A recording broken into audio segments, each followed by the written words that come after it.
Eu peço que você abra sua Bíblia comigo, nesta passagem, neste salmo, neste poema, Salmo 71.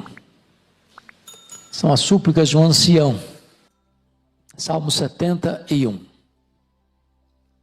Está escrito assim: em ti, Senhor, me refugio, não seja eu jamais envergonhado. Livra-me por tua justiça e resgata-me. Inclina-me os teus ouvidos e salva-me.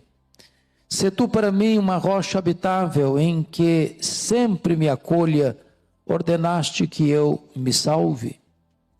Pois tu és a minha rocha e a minha fortaleza. Livra-me, Deus meu, das mãos do ímpio, das garras do homem injusto e cruel. Pois tu és a minha esperança, Senhor Deus, a minha confiança desde a minha mocidade. Em ti me tenho apoiado desde o meu nascimento. Do ventre materno tu me tiraste. Tu és motivo para os meus louvores constantemente. Para muitos sou como um portento, mas tu és o meu forte refúgio. Os meus lábios estão cheios do teu louvor e da tua glória continuamente. Não me rejeites na minha velhice, quando me faltarem as forças, não me desampares.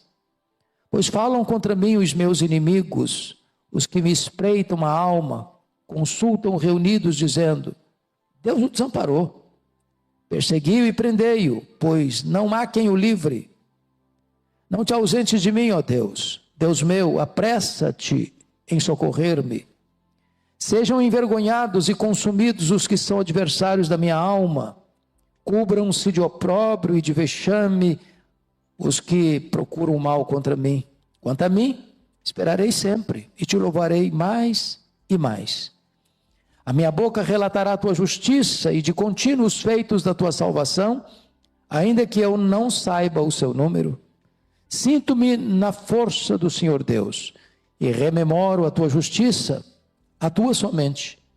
Tu me tens ensinado, ó Deus, desde a minha mocidade e até agora tenho anunciado as tuas maravilhas. Não me desampares, pois, ó Deus, até a minha velhice e a escanse, até que eu tenha declarado à presente geração a tua força e às vindouras o teu poder. Ora, a tua justiça, ó Deus, se eleva até os céus. Grandes coisas tens feito, ó Deus. Quem é semelhante a ti? Tu que me tens feito ver muitas angústias e males, me restaurarás ainda a vida, e de novo me tirarás dos abismos da terra. Aumenta minha grandeza, conforta-me novamente. Eu também te louvo com a lira, celebro a tua verdade, ó meu Deus. Cantar-te-ei salmos na harpa, ó Santo de Israel. Os meus lábios exultarão quando eu te salmodiar, também exultará a minha alma que remiste. Igualmente a minha língua celebrará a tua justiça todo dia, pois estão envergonhados e confundidos os que procuram o mal contra mim. Eu gostaria então de tratar nessa manhã, irmãos, sobre o Deus, o verdadeiro refúgio na velhice. Vocês estão acostumados a ouvir que a velhice é a idade de ouro, ou a melhor idade. Será mesmo? Você acredita nisso mesmo?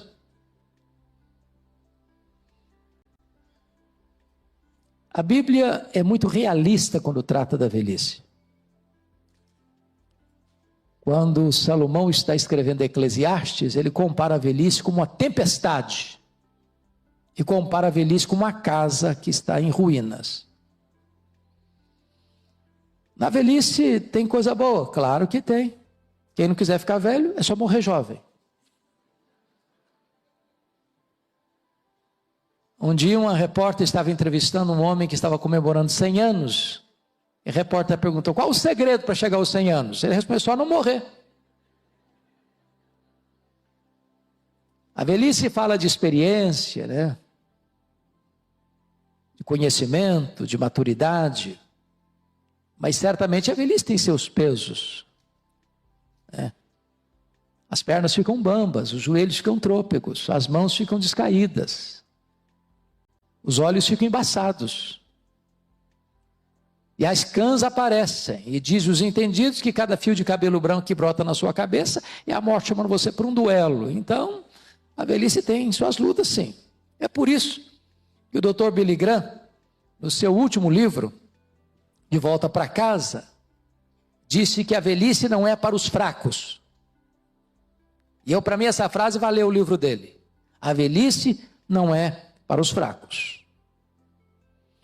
Esse salmo foi escrito para tratar da velhice. Esse salmo é um salmo do ancião. E se vocês notaram comigo, não há autoria do salmo. Portanto, é um salmo anônimo. Embora não haja menção do autor, comentaristas de boa cepa, como João Calvino, como Matthew Henry e como Charles Haddon Spurgeon, afirmam que esse salmo foi escrito por Davi. E eu estou inclinado a concordar com eles, porque o contexto do salmo tem tudo a ver com Davi. Tem tudo a ver com a velhice de Davi. E é uma coisa muito curiosa em Davi. Quem sabe quantos anos Davi viveu aqui? Quantos anos? Alguém? Davi viveu 70 anos. 70 anos. E lá em 1 Reis, capítulo 1, versículo 15, está escrito que Davi era muito velho, com 70 anos. Aí você vai conhecer a história do Davi. Davi viveu a sua juventude lá nos desertos de Belém, correndo atrás de ovelhas, tangendo a sua lira, enfrentando ursos, leões. E não foi vida fácil, certamente, porque é muito calor, a pele tostada do sol, não tinha bronzeador, não tinha filtro solar. E foi minha princesinha, vem cá, o que você quer? Querendo a mamãe? Cadê a mamãe dela? Está aqui? Papai? Alguém? Quem pode cuidar dela para mim? Vem cá, minha princesa, cuida dela para mim, tá bom? Então Davi passa a juventude dele assim. Depois, isso com 20 anos, até os 20 anos. Depois, até aos 30, são 10 anos, Davi passa fugindo do sogro, pelas cidades, pelos desertos, pelas cavernas, dormindo no relento. Então, não foi vida fácil durante 10 anos. Você imaginou o que é uma pessoa ser perseguida? 10 anos seguidos? A situação era crítica. Pode vir cá, princesa. Cuida dessa lindeza aí. Aí Davi passa 40 anos sendo rei. Então, ele assume o governo, assume o reinado com 30. Reina 40, 7 anos em Hebrom, 33 anos em Jerusalém. Completa o período de quê? 70 anos. Quando você estuda a vida do Davi, a vida dele foi muito turbulenta. Esse camarada começou a ser guerreiro muito jovem. A vida toda dele foi uma vida de empreitada, de guerras, de lutas, de campo de batalha. Foi uma loucura. Aí eu entendo que a Bíblia diz que com 70 anos ele estava muito velho. Muito velho. Agora, ele vai enfrentar seus maiores problemas na velhice. Porque se você percebeu, ele vai viver uma crise familiar medonha. Uma crise familiar medonha. O estupro da filha, primeiro o adultério dele, o assassinato do Urias, depois vem o estupro da Tamar, depois vem o assassinato do Aminon, depois vem a fuga do Absalão, depois vem a volta do Absalão, depois tem a conspiração do Absalão, depois tem a morte do Absalão. Depois tem a conspiração de um outro homem chamado Seba. Depois tem a conspiração do Adonias. Então o homem não teve paz. Teve paz não. E esse salmo é um espelho das crises, das lutas que ele viveu ao longo da sua vida até a sua velhice. Então esse é o pano de fundo para nós entendermos melhor esse salmo. Há 4 verdades aqui que eu vou tratar. Primeira, o Senhor é o nosso libertador no presente. Versos 1 a 4. Segundo, o Senhor é o nosso apoio desde o passado. Versos 5 a 13. Terceiro, o Senhor é a nossa esperança no futuro. 14 a 21. Finalmente, em quarto lugar, o Senhor é o motivo do nosso louvor continuamente, versos 22 a 24. Esse é o esboço homilético desse texto, que vamos começar a tratar com vocês a partir de agora. Então vamos ver, em primeiro lugar, o Senhor é o nosso libertador no presente. Primeiro ponto, a oração é a arma poderosa dos fracos. Leia comigo o verso 1. Vamos juntos? Em ti, Senhor, me refugio. Não seja eu jamais envergonhado. Quem está precisando de refúgio? Uma pessoa fraca. E a oração é para os fracos. Só ora quem se sente fraco. Precisa de quê? De refúgio, de abrigo, de apoio, de socorro, de ajuda. E nas muitas fugas de Davi, Davi chegou a ponto de desesperar e procurar abrigo até entre os maiores inimigos. Da primeira feita, ele se fingiu de doido. Da segunda feita, ele quase sossobrou. Porque ele estava indo como escudeiro do rei filisteu para atacar Israel. Foi a providência de Deus que o tirou daquela situação. Então Deus o protegeu muitas vezes, para que ele não fosse o quê? Envergonhado.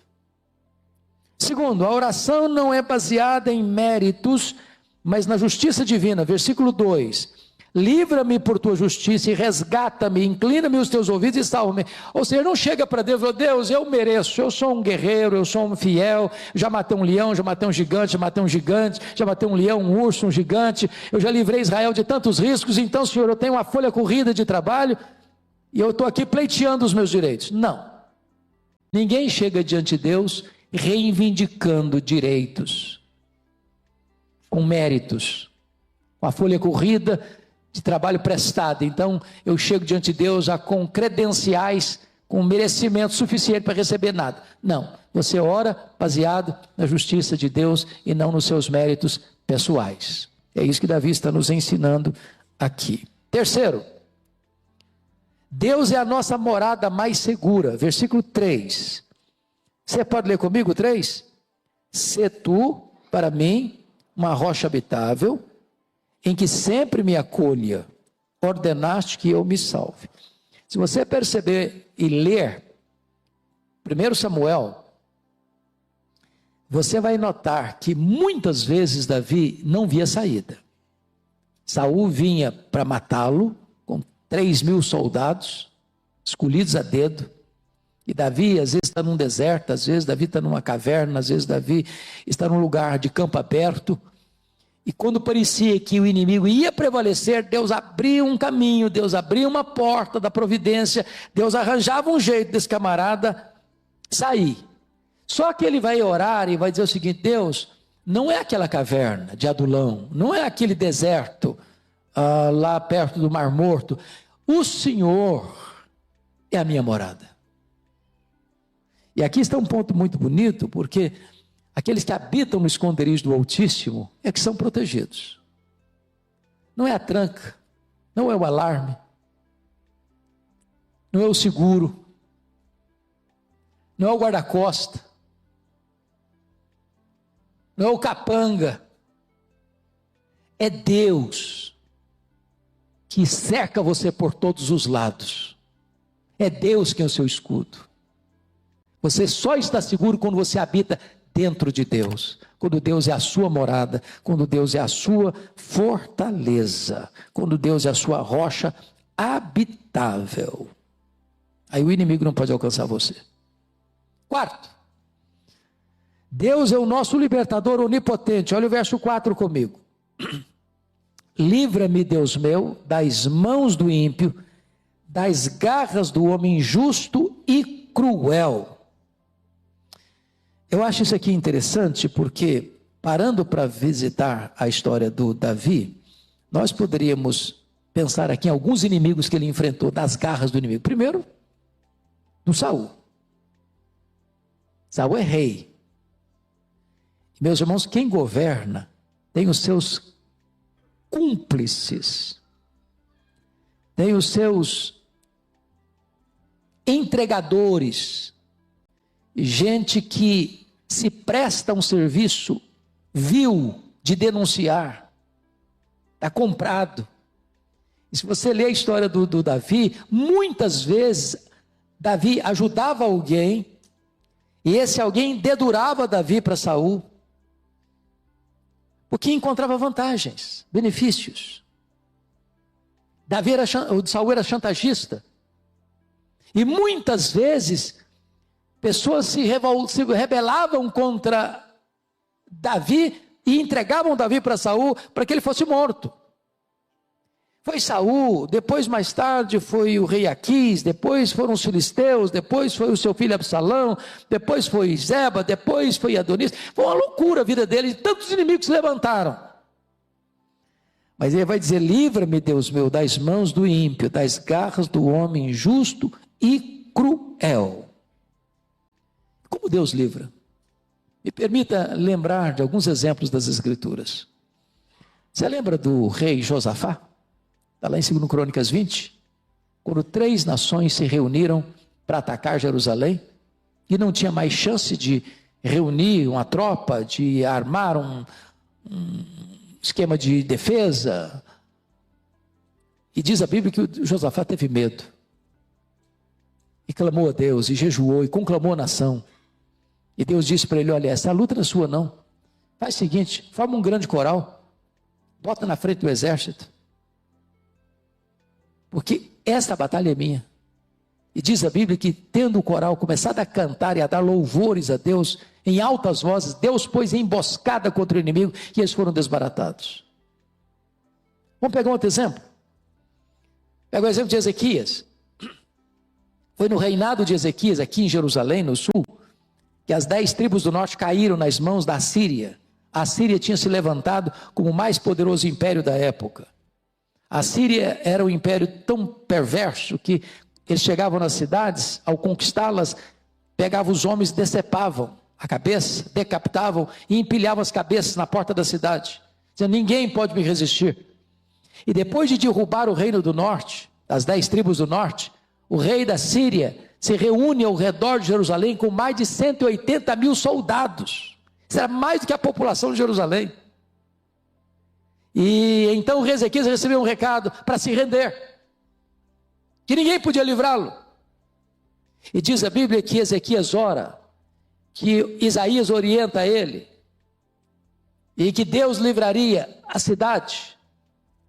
E então diz a Bíblia que um único anjo de Deus foi escalado e matou 185 mil soldados assírios ao redor da cidade de Jerusalém, e Deus livrou Jerusalém.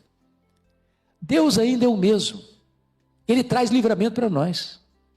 Às vezes você vê, às vezes você não vê. Se nós pudéssemos ter olhos para ver no mundo espiritual, que a Bíblia chama de regiões celestes, quantas tramas são orquestradas contra nós. Quantos livramentos você já teve, seja no trânsito, seja na cidade, seja no seu trabalho, seja nas suas idas e vindas, e você nunca tomou conhecimento. O nosso Deus ainda livra do perverso, do iníquo, para nos dar salvação. Pensa em Pedro, condenado à pena de morte pelo rei Herodes Agripa I, aguardando só terminar a festa da Páscoa para executá-lo. Deus manda um anjo que liberta Pedro, e Deus manda outro anjo que mata o rei Herodes. Deus muda o quadro, Deus reverte o resultado, Deus vira a mesa. Esse é o nosso Deus, o Deus libertador onipotente. Mas vamos ao segundo ponto, que o Senhor é o nosso apoio desde o passado, 5-13. Eu acho que você e eu poderíamos dizer hoje, nesta manhã, levantando uma pedra como Samuel, e dizer: até aqui nos ajudou o Senhor. Você tem história para contar da ajuda de Deus na sua vida? É isso que vamos ver a partir de agora. Deus é o nosso apoio desde o passado. Então vamos ver, primeiro ponto: Deus é nossa esperança e confiança desde a mocidade. Versículo 5. Pois tu és a minha esperança, Senhor Deus, a minha confiança desde a minha mocidade. Como é bom um homem conhecer a Deus desde a infância. Como é bom alguém beber o leite da piedade desde o berço. Como é bom alguém ser criado no Evangelho e ouvir estas verdades na mais tenra idade. Como é bom você poder afirmar assim: ó Deus, tu és a minha esperança, e em ti eu coloco a minha confiança desde a minha mocidade. É isso que ele está dizendo aqui. Davi está dizendo o seguinte com isso: eu não sou um neófito. Ele escreve esse salmo na velhice. Ele está olhando para trás, alenta o retrovisor. Ele está contando um testemunho. Ele é um músico, ele é um compositor, ele é um guerreiro, ele é um amigo, ele é um adorador, ele é um rei, ele é um servo do Deus Altíssimo. E ele está contando a sua experiência. Em outras palavras, a juventude bem vivida é o maior consolo da velhice. Tem muitas pessoas que, por não terem conhecido a Deus, fizeram tantas loucuras na sua juventude, e na velhice vão colher os frutos amargos, as consequências. Mas é muito bom quando você pode dizer: Deus é a minha esperança, em Deus eu ponho minha confiança, e pus minha confiança desde a minha juventude. Segundo lugar, Deus é o nosso apoio desde o nosso nascimento. Versículo 6. Em ti me tenho apoiado desde o meu nascimento. Do ventre materno tu me tiraste. Tu és motivo para os meus louvores constantemente. Primeiramente, esse versículo para mim é relevante quando o Brasil discute a questão do aborto. Davi se sente um ser humano e se apresenta como tal antes do seu nascimento. Não é uma massa humana, é uma vida humana.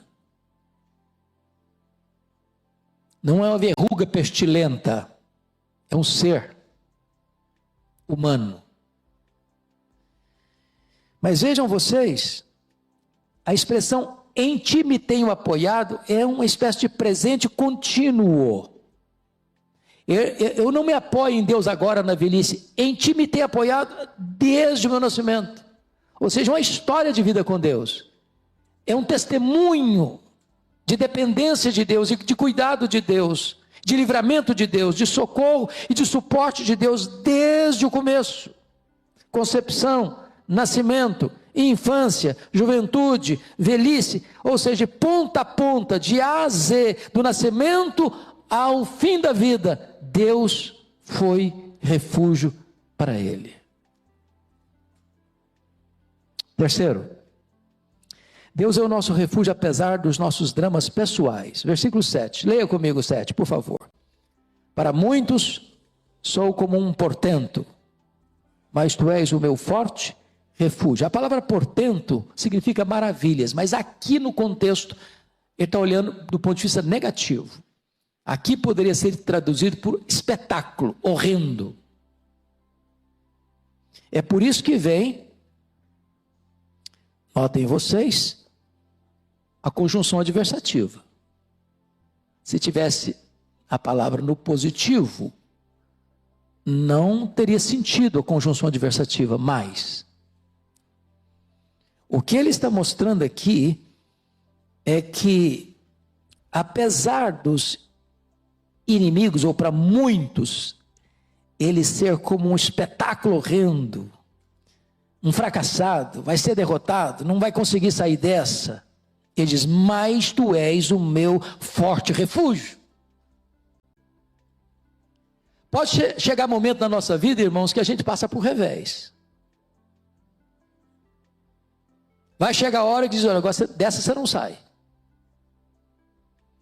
Vai chegar um momento em que você vai estar na boca de muita gente,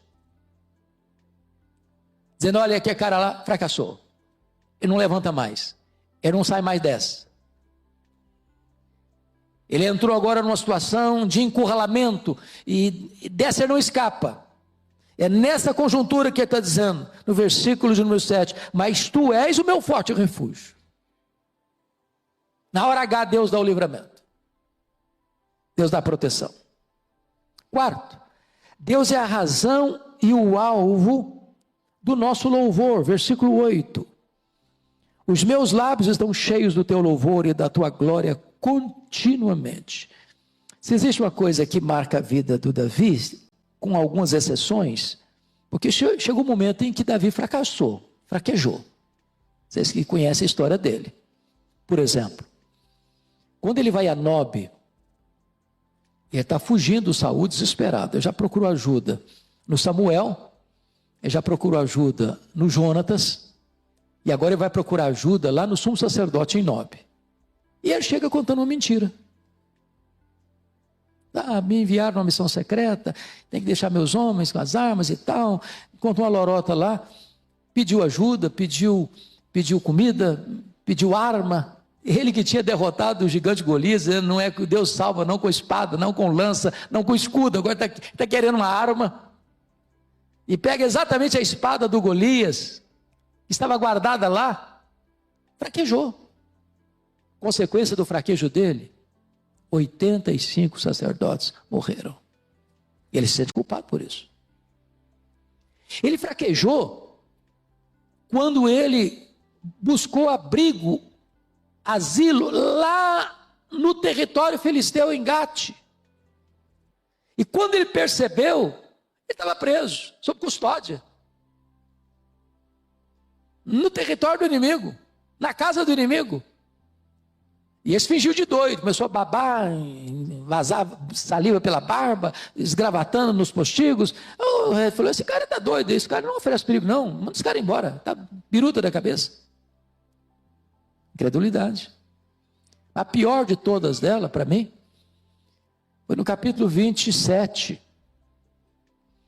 quando ele vai buscar, já desesperado de tanto fugir, vai buscar abrigo lá de novo entre os filisteus, passando a imagem, a ideia de que ele tinha mudado de lado, que ele tinha desertado de Israel, que ele estava se filiando aos filisteus para guerrear contra Israel.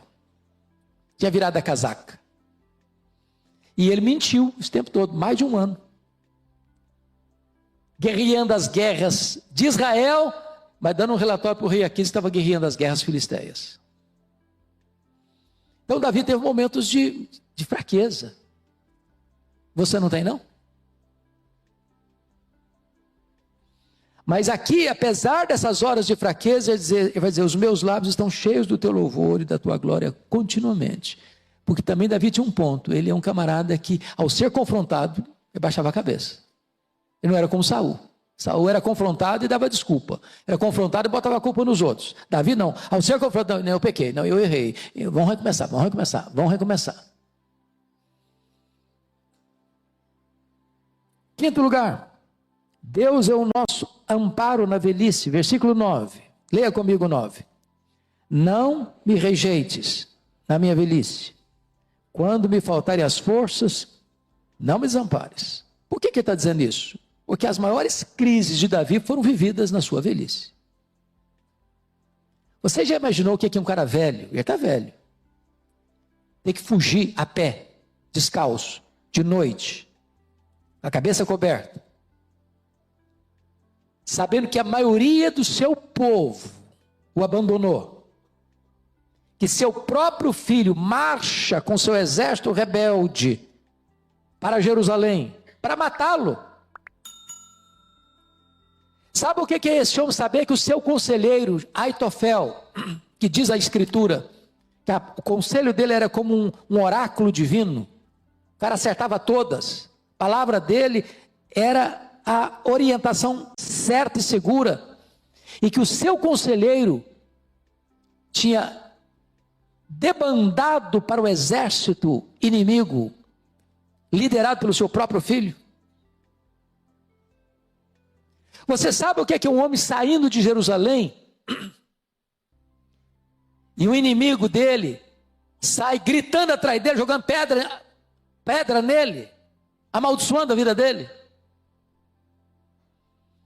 Então este homem, na velhice, está enfrentando a conspiração de um filho, e esse filho quer matá-lo e tomar o trono dele. Esse filho pega as concubinas por orientação de Aitofel e coabita com elas à luz do sol. Por que isso? Não é só uma questão de depravação moral, não.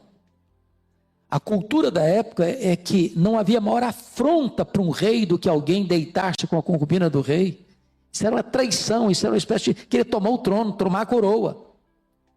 Isso trazia a ideia, o conselho era esse: ao coabitar com as concubinas, está claro que o projeto de Absalão não vai retroceder. Que ou você toma partido do lado de Absalão, ou você perece. Que agora a coisa está decidida. Ele já assumiu o papel de que vai ser rei, porque ele coabita com as mulheres do rei. Davi está enfrentando tudo isso na velhice. Por isso que ele está pedindo aqui: não me rejeites na minha velhice. Quando me faltarem as forças, não me desampares. Sexto lugar, Deus é o nosso defensor contra os inimigos. Leia comigo os versos 10 e 11, por gentileza. Vamos juntos? Pois falam contra mim os meus inimigos, os que me espreitam a alma, consultam reunidos, dizendo: Deus o desamparou, persegui-o, prendei-o, pois não há quem o livre. Se você parar para perceber comigo, os inimigos usam duas táticas para atacar. Primeiro, é a tática das palavras. Pois falam contra mim. Não falam de mim, mas falam contra mim. E palavras são mais perigosas do que espadas. Palavras matam mais do que veneno, destrói mais do que fogo. Desconstrói a honra e o caráter. Mas o inimigo não ataca só com palavras, não. Porque você vai perceber que os inimigos também atacam com ações violentas. Versículo 11b diz, dizendo: Deus o desamparou, perseguiu, prendei-o, pois não há quem o livre. Ou seja, chega uma hora em que as pessoas olham e dizem: não tem mais saída. Você está num beco sem saída, você está encurralado, sinuca de bico. A conclusão que chegaram era essa: agora você, Davi, não escapa. É por isso que o Ziba, quando Davi está saindo, ele está amaldiçoando. É por isso que Davi enfrenta os inimigos dizendo o seguinte: agora chegou a sua vez. Do que estão falando mal? Estão falando mal porque estão dizendo que Davi assumiu o trono porque deu uma rasteira em Saul. Davi nunca deu rasteira em Saul. A família de Saul acusou Davi de ser traidor, de ter tomado o trono, de ter usurpado o trono. Nunca, nunca. Ao contrário, Davi sempre tratou a Saul como pai. O honrou, o defendeu, o protegeu. E apesar disso, ele é acusado. Palavras duras, pesadas. Sétimo lugar, Deus é o nosso socorro bem presente nas tribulações, porque nessa conjuntura, dizendo assim, não tem saída, vão te prender, vão te matar, está escrito aí, por gentileza, nos versos 12 e 13, não te ausentes de mim, ó Deus, Deus meu, apressa-te em socorrer-me, sejam envergonhados e consumidos os que são adversários da minha alma, cubram-se de opróbrio e de vexame, os que procuram mal contra mim. Em outras palavras, irmãos, Davi teme mais a ausência de Deus do que a presença do inimigo. Davi teme mais a ausência de Deus do que a presença do inimigo. na hora que você vê todo mundo contra você, se Deus estiver do seu lado, você é vencedor. Se Deus se agradar de você, os gigantes caem, os inimigos caem. Essa é a convicção de Davi, essa é a oração de Davi nesse contexto. Vamos ao terceiro ponto? O Senhor é a nossa esperança no futuro. Então vamos ver aqui, primeiramente, uma esperança exultante nos versos 14 e 15. Você lê o 14 e 15 comigo, por gentileza? Vamos juntos? Quanto a mim, esperarei sempre, e te louvarei mais e mais. A minha boca relatará a tua justiça, e de contínuo os feitos da tua salvação, ainda que eu não saiba o número delas. Então, vejam vocês, que os verbos aqui estão o quê? No futuro. No futuro. O que ele está dizendo? Ele está dizendo que os livramentos do passado são motivo para ele confiar no futuro. Veja isso aí, por gentileza. Versículo 14. Quanto a mim esperarei sempre, te louvarei mais e mais. A minha boca relatará a tua justiça e de contínuos feitos da tua salvação, ainda que eu não saiba o número delas. Se Deus me livrou lá atrás, então eu posso continuar confiando que Deus vai me livrar para o futuro. Quando vocês leem a disposição dele, aos 20 anos de idade, para enfrentar Golias, qual foi o argumento dele para enfrentar Golias? Diante de Saul. Saul disse, não, você não pode. Você é jovem, o cara é duelista, o cara é guerreiro. O cara tem porte gigante, o cara está muito bem armado. Você não pode. Isso é missão suicida. Qual foi o argumento de Davi para o rei? O rei, eu posso, sabe por quê? Eu já lutei com um leão. Eu já lutei com um urso. Ou seja, eu tenho testemunho de que Deus já fez. E se Deus já fez, Deus faz de novo. Eu tenho passado, eu tenho história, eu tenho coisa para contar do que Deus já fez na minha vida. Eu não sou aventureiro, não. Deus já fez coisas maravilhosas. Eu nem sei enumerar quantas coisas maravilhosas Deus já fez, mas o que Deus fez no passado é base para eu esperar no futuro. É isso que ele está dizendo aqui, nessa esperança exultante. Segundo, ele faz uma confissão empolgante nos versos 16 e 17. Sinto-me na força do Senhor Deus e rememoro a tua justiça, a tua somente. Tu me tens ensinado, ó Deus, desde a minha mocidade e até agora, na velhice, tenho anunciado as tuas maravilhas. Quando ele diz sinto-me na força, ele não está porque ele está jovem, não, ele está velho. Você quer um exemplo? Quando foi ordenado lá para enfrentar o exército rebelde de Absalão, que era numericamente maior, ele dividiu o exército dele em 3 partes, e ele disse, eu vou com vocês. Davi era um guerreiro experimentadíssimo. Soldados dizem, não, você vai não. Você já foi um guerreiro, hoje você está velho, cara. Hoje você não aguenta o tranco. Hoje você não tem força física. E tem mais, e tem mais. Qual foi o conselho do Aitofel para matar Davi? O Aitofel era o conselheiro de Davi que mudou de lado. O Aitofel disse para Absalão assim, você quer? Me dê 12.000 homens e eu mato Davi essa noite. E eu não vou matar soldado não, vou fazer uma guerra tática, vou fazer uma guerra de inteligência, eu vou me infiltrar com 12.000 homens, ele está cansado, ele está desesperado, está todo mundo enfraquecido, está todo mundo abalado emocionalmente, eu me infiltro e mato só o Davi, não precisa matar ninguém, é matar a cabeça, e aí os soldados virão todos para o seu lado. Mas a Bíblia diz que o Davi havia pedido Uzai, que era um cara velho, você volta para Jerusalém, e você vai me fazer um favor. Você vai dar um jeito de desfazer diante do Absalão o conselho de Aitofel. Porque se o conselho de Aitofel é como um oráculo. Se o Absalão seguir o conselho de Aitofel, eu estou morto.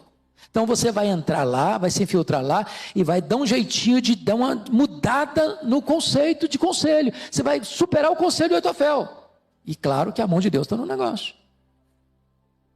Aí o Uzai foi chamado. E o Absalão perguntou, mas por que você mudou de lado? Você não era fiel ao meu pai? Não, mas agora eu sou fiel ao rei. Palavras duplas, não falou qual rei. Dessa vez, o Absalão, O Aitofel não foi bom conselheiro, não.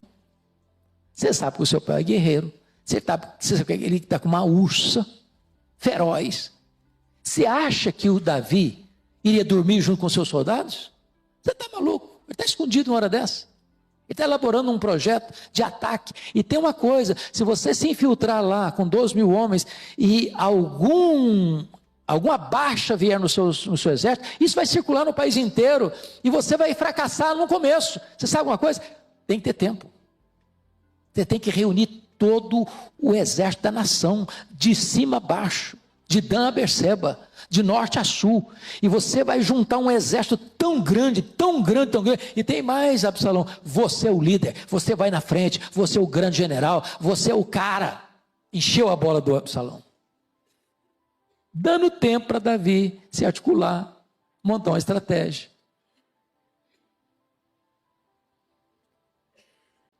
E diz a Bíblia que o conselho de guerra de Absalão, que tinha votado unanimemente para acolher o conselho de Aitofel, vota unanimemente para acolher, contrariando o conselho de Aitofel, o conselho de Uzai, e Davi então tem tempo para articular uma estratégia de defesa.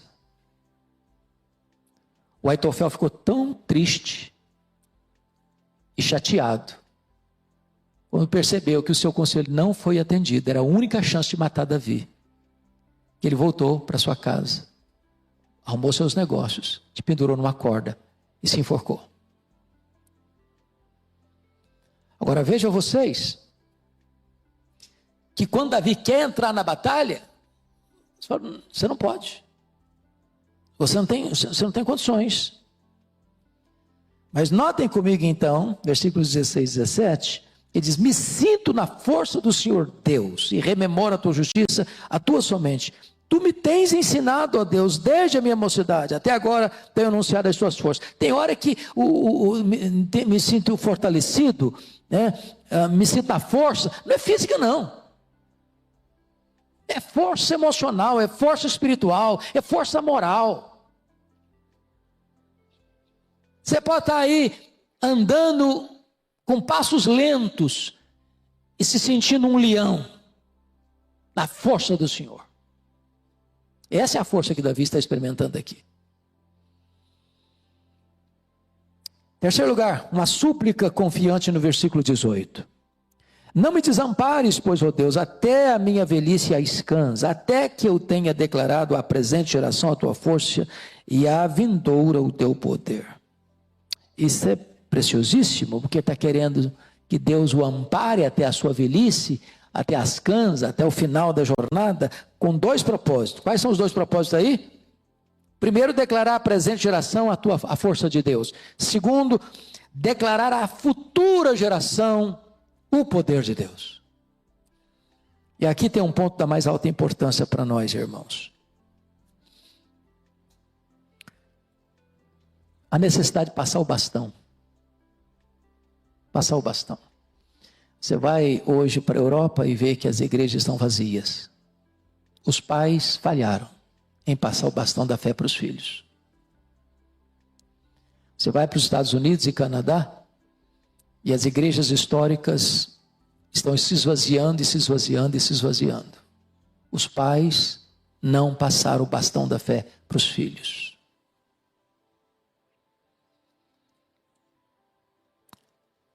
Você vê igrejas aqui no Brasil que estão minguando, denominações que estão murchando. Os pais não passaram bastão da fé para os filhos.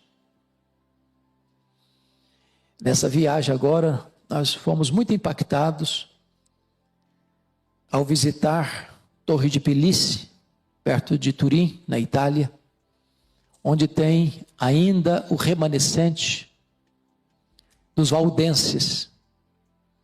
Eu não sei se os irmãos já leram sobre os valdenses, mas o movimento valdense começa em 1173, em Lyon, na França, com Pedro Valdo. Pedro Valdo era um rico comerciante,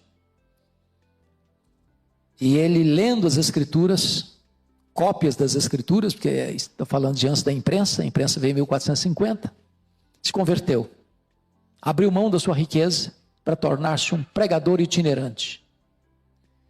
Logo em 1173, ao começar esse movimento de reavivamento, ele foi considerado herege pelo Papa e perseguido pelo Papa.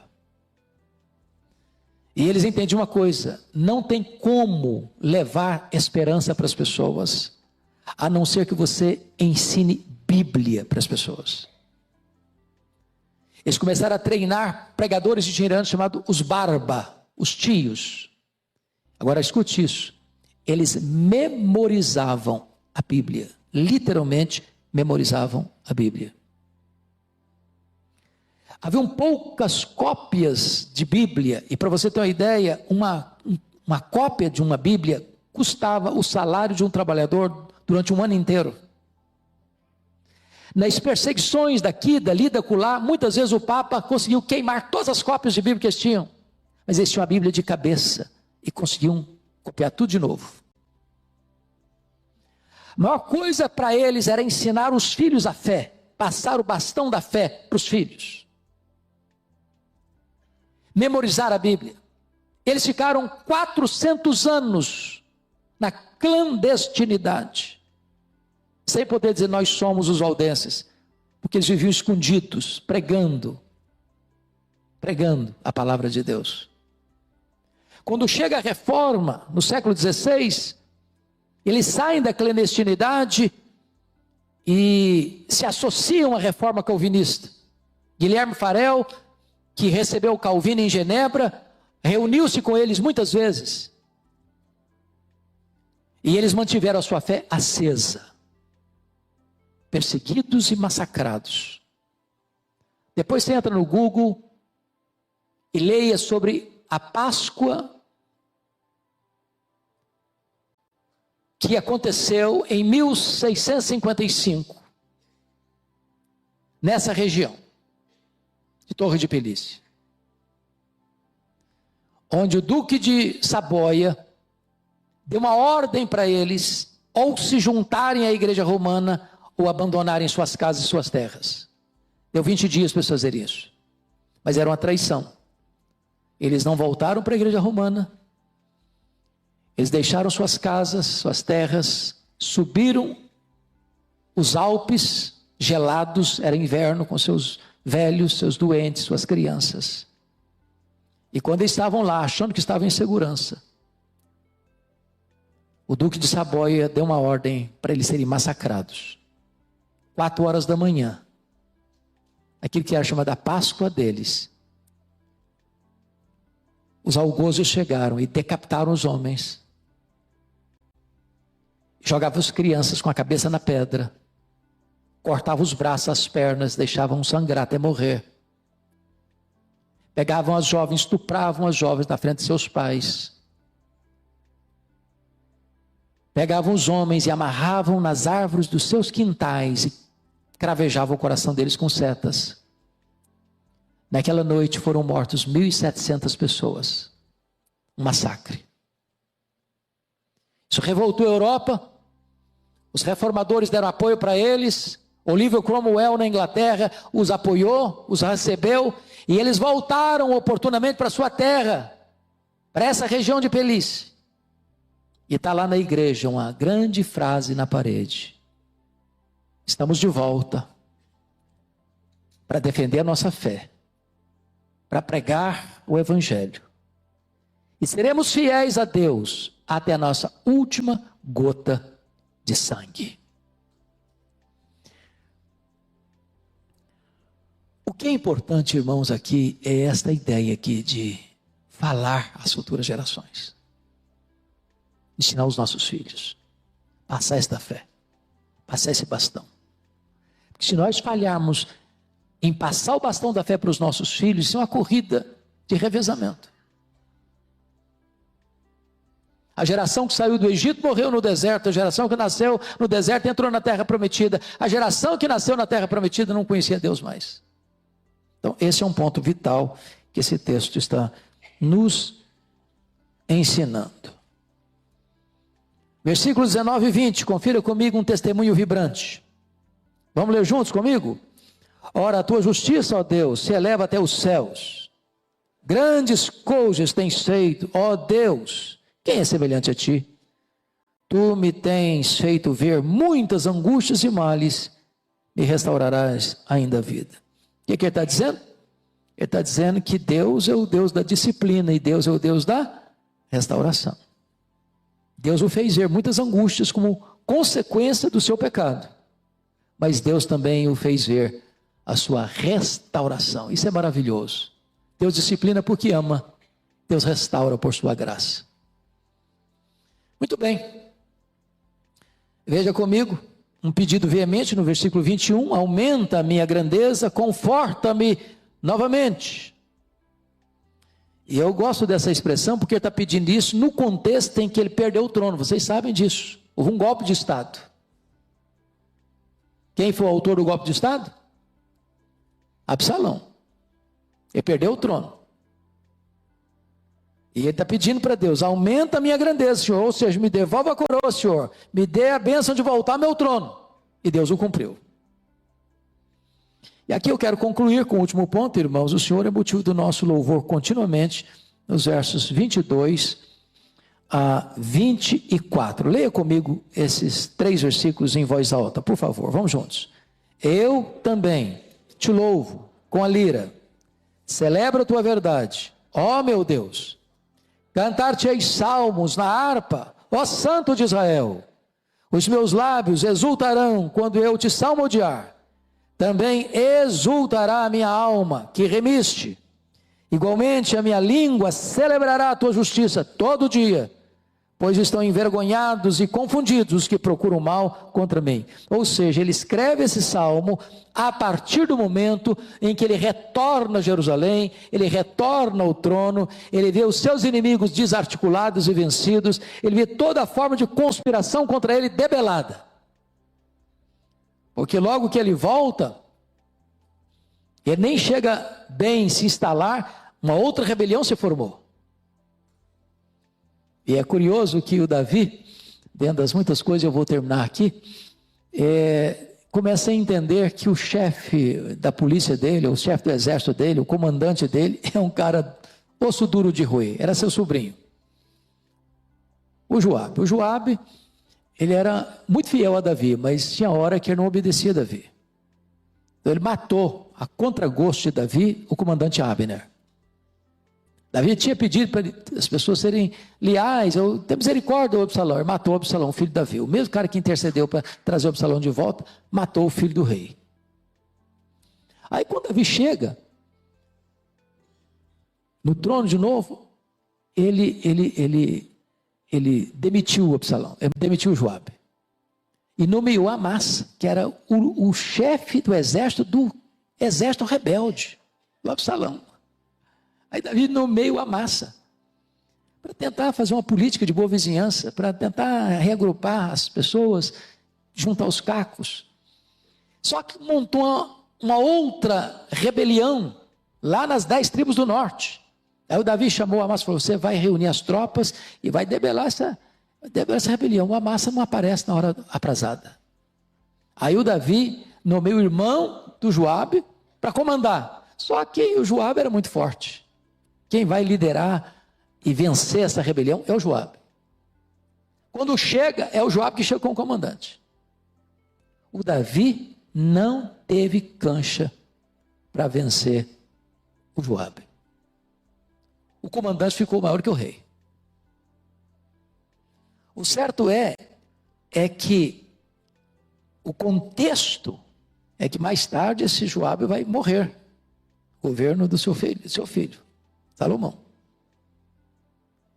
Porque ele não se submetia. Ele era leal, mas ele fazia da cabeça dele. Mas em todas essas situações, Davi conclui o seu reinado, não permitindo que Adonias se rebelasse, cumprindo o propósito que Salomão seria o seu sucessor, e encerrando a sua carreira dizendo para Salomão, ser homem e age. E Salomão assume o trono. E Davi, aos 70 anos de idade, muito velho, morre. Mas morre como? com louvor nos seus lábios. Essas palavras finais, dos versos 22 a 24, retratam para nós o epílogo desta história, desta saga, dessa biografia de Davi. Eu te louvo com a lira. Eu celebro a tua verdade, ó meu Deus. Eu vou cantar salmos na harpa, ó Santo de Israel. Os meus lábios exultarão quando eu te salmodiar. Também exultará a minha alma que remiste. Igualmente a minha língua celebrará a tua justiça todo dia, pois estão envergonhados e confundidos os que procuram o mal contra mim. Davi termina como vitorioso. Louvado seja o Senhor. Quem quer ficar velho aqui? É que se você não quiser, fala com Deus que dá um jeito nisso.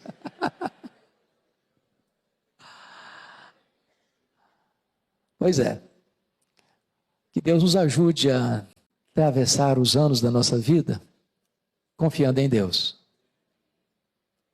Se a gente der uma escorregada, Deus disciplina. Mas Deus levanta de novo. Põe a sua confiança no Senhor. E você não pode envelhecer sem passar o bastão da fé para os seus filhos, para essa geração. Você não pode envelhecer bem sem você falar para as futuras gerações acerca do seu Deus, acerca do Senhor Jesus, acerca da nossa salvação. Vamos ficar em pé? Vamos orar.